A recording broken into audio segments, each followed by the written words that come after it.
Over the past few days, there has been an outcry about racial discrimination at European borders, leaving thousands of foreign students and nationals trapped in Ukraine. Earlier on, we spoke to former political prisoner Professor Saths Cooper on racial discrimination reports at the European borders with Ukraine.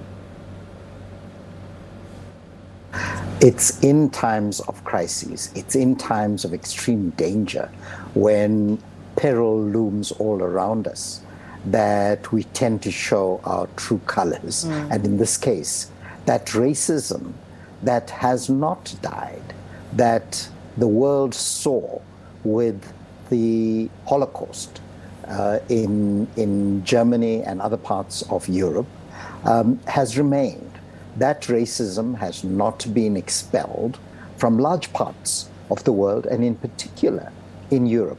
We've seen over time the rise of neo-Nazi skinheads and other groups. But the frightening thing is, in the last few years, many of the governments that have come to power have been far right-wing governments or highly populist, and the racism, the neo-Nazism in Poland and other countries is palpable. One of the reasons that Putin used to invade the Ukraine is neo-Nazism. Now, we cannot exonerate any war. However, it's interesting to listen to the Belgian Prime Minister when he says, these people are Europeans. These people are intelligent. Yeah. They're educated people. Not that refugee wave we've been used to. So it's statements like that. And the Hungarian Prime Minister adds to it. He says, this is a friendly place for Ukrainians. But early this year, he was saying, we are not going to let anyone in, talking about other refugees from the world. The media, in particular at this time, I think has shown its true colors. The media in all of the Western world, which we have access to, has been explicit. French journalists said, we're not talking here about Syrians. We're talking about Europeans living in cars that look like ours. And then the CBS senior news correspondent, foreign correspondent, Charlie D'Agata, said about Kiev, we know this is a relatively civilized, relatively European city. Yeah. And he said, I have to choose my words carefully too. So if he were very careful, what words would he have used? Exactly, yeah. And the racism, I'm afraid, Flo, is just flowing out there, not to make any, do an off-take on your name, but that's how it is in the world. And unfortunately, for Africans, and we've seen that with our African students. Yeah, Prof, so my question then in all of this is, we're being encouraged as Africans to sort of feel pity or feel some sort of worry about the Ukrainians and the situation that they are in at the moment. And so you have on one hand where you're being told, feel pity for these people, but then you're also seeing the treatment of fellow Africans and how they are being told that, the Europeans will go first. The Ukrainians must go first if they need to vacate or leave a particular area, and just, the pushing of Africans. And we watch that, and I wonder how we're supposed to perceive that, and how we're supposed to then be comfortable to an extent of actually feeling pity on Ukrainians. And one obviously wants to feel pity for those who are in a situation of crisis, those who are having to leave their homes and what they know because of a looming war. But it is actually quite difficult, isn't it, for those of us who are in Africa and watching all of this unfold? Well, war and acts like this tend to underpin what we really feel, and the racism is coming out.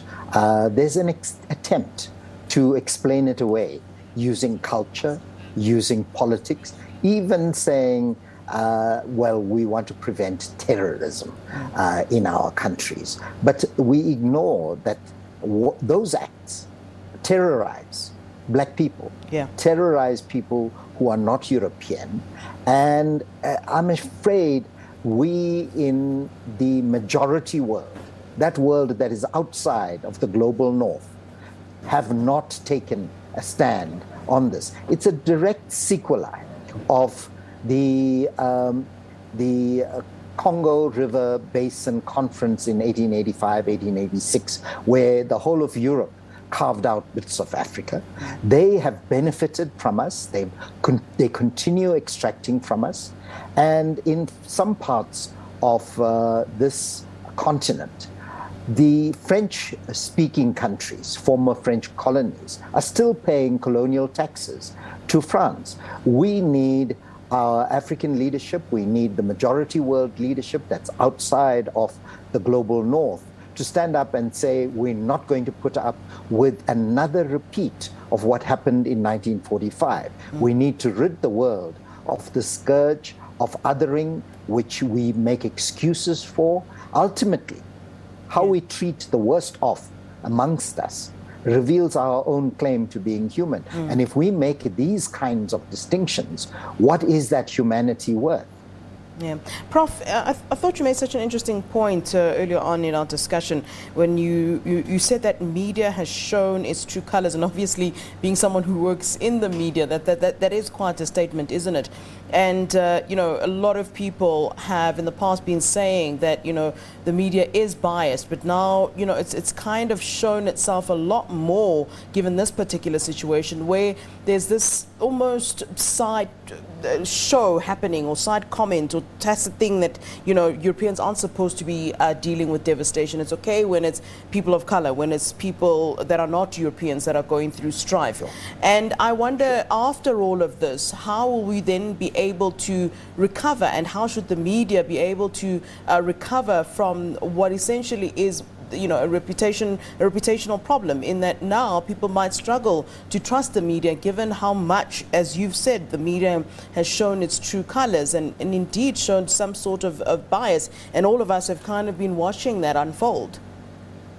Well, we need a wake-up call now. We need to actually exorcise the demons in our midst that we've not been able to deal with. And we in South Africa know this very well. We've seen cycles of racism.